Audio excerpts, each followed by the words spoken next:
and welcome to another edition of Soft Copy on our continuing quest for the truth. I'm Brent Stone, and today that quest has brought me here, to the sleepy little Midwestern town of Norman, home to the University of Oklahoma. Looking around at this beautiful campus, you'd never suspect that underneath it all lay a dark and ancient mystery dating back nearly a century to the origins of the university and the man who built it, David Ross Boyd.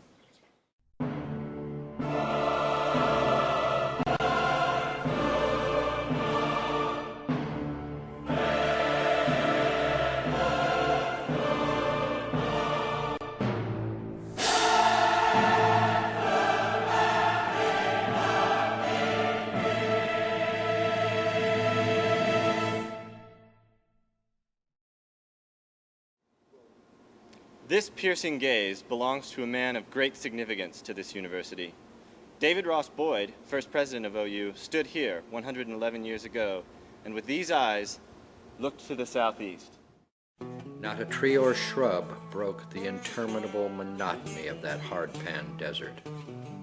In front of him lay the 40 acres that would become the University of Oklahoma. It was in this head that the foundations were laid to build an institution to last the ages. A diamond in the rough that Boyd would create with an act of unwavering devotion and sheer will over the next 15 years. To the southwest lay a trail. It couldn't possibly be called a road. Behind me was a crude little town of 1,500 people, and before me was a stretch of prairie on which my helpers and I were to build an institution of culture. Discouraged? Not a bit. The site was a challenge. It was beginning to seem like bureaucracy and red tape were going to prevail, and that our quest for the truth was going to come to a premature end. I returned to Dr. Pretorius's office to see if he had any more information that might help us.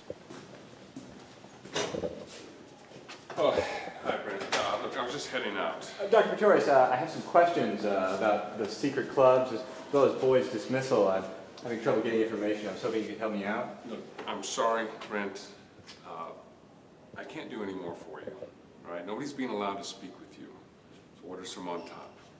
But Dr. Pretorius, if there are research materials I can access... No, look, I can't let you in, all right? Besides, you know, you're not going to find what you're looking for in there anyway. What do you mean?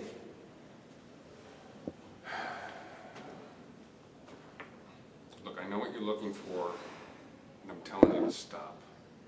Now. Dr. Pretorius, please. I have been involved in investigative journalism for some time now, and I am quite aware of and willing to take any number of risks to get to the truth. Not to mention the commitment to my viewers. They want to know the truth, and I must tell them.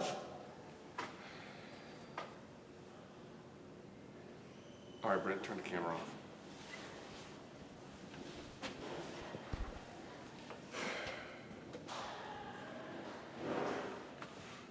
Look, I doubt that any of this will see the light of day, but there's a book, an obscure volume penned by another university president, George Lynn Cross. It has some additional information on the DDMC. You'll have to search the stacks for it.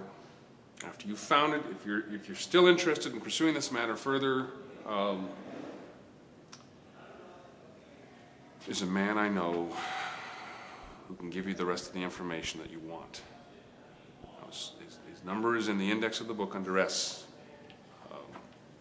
His name is Sigmund Scheischiger. Call his number and leave a message. He may not want to talk with you, but that's your only option. All right? I can go no further with this. Thank you. Good luck. Did you get that? I took Dr. Pretorius's advice, and I made my way to the Vrazel library and commenced my search.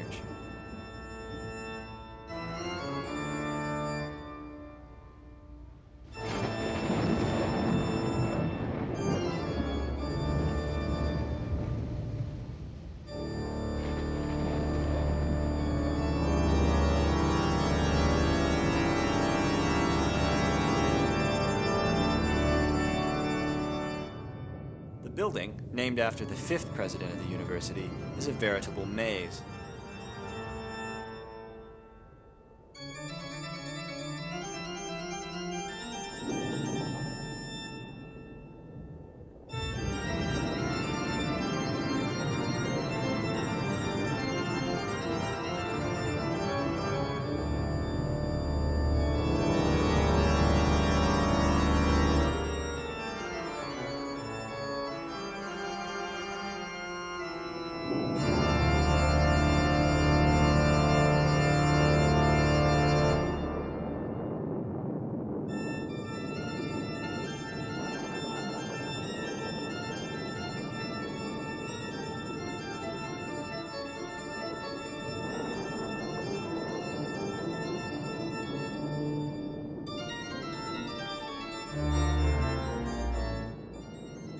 I made my way through row after row in that labyrinthian structure, and after exploring the very bowels of the building, I finally found the book.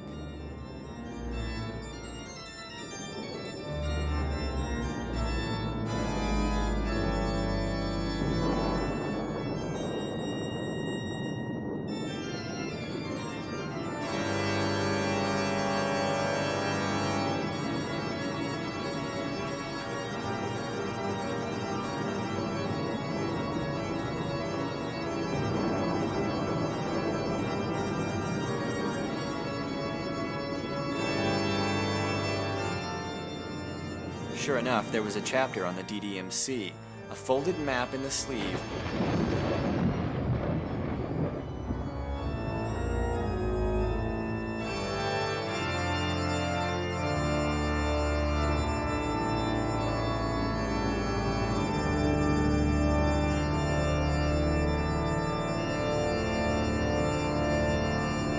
In the index was the name and number we sought.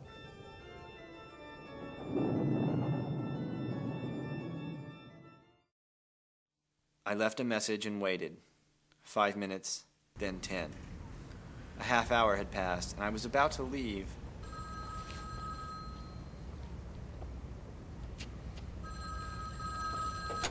Hello? Is this Scheisiger? Yes. You have thought me out. I know the answers to your questions, Mr. Stone. Are you ready for the truth? Yes. Very well. There's a Chinese restaurant near campus. It's called Boyd and Quail. Be there tomorrow night at 8 o'clock. Don't be late. Looks like we got a date, Steve. When we return, we'll meet the mysterious man known as Herr Scheisiger. Thank you for your time, Herr Scheisiger. This has been quite informative. No, you don't believe. Seek out the castle. Then there will be no doubt in your mind.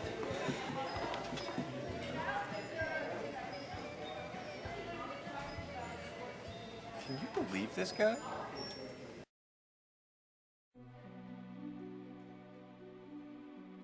I decided to take Scheisiger's advice. So the crew and I headed south along I-35 toward Murray County, named for the same governor that had pardoned the DDMC. Following the map, we exited the vehicles and proceeded on foot.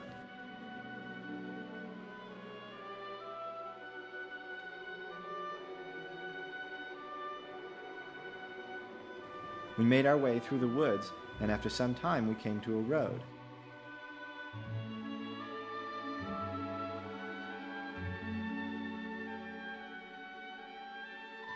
Could this be the road shown on the map?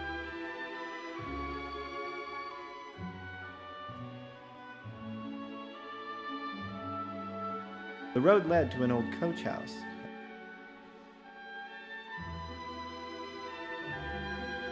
As I approached, my journalistic instincts sensed the potential danger ahead, so I prepared myself for whatever lay within.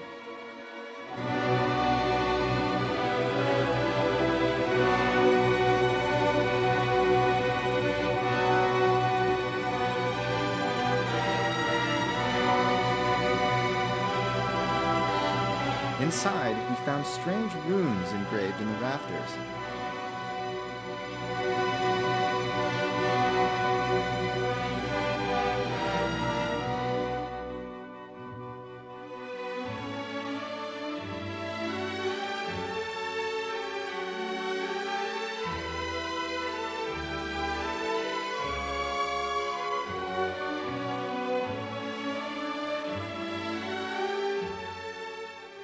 Behind the coach house, there was a set of stairs that led down to a truth stranger than fiction.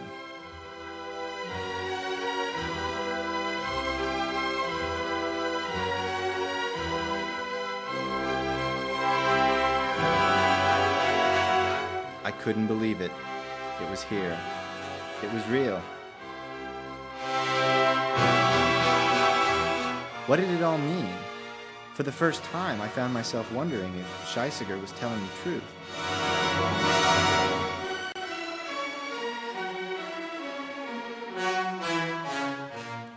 We explored the location, which had been stripped clean of any signs of occupancy some time ago.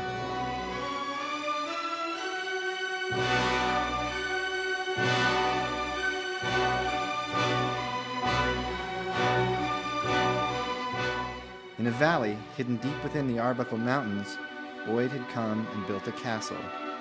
While the castle did lend credibility to Scheisseker's claims, it did not answer the all-important question of why. Why here? Why a castle? What was the purpose behind it all? Such thoughts crossed my mind as I looked out over the abandoned structure.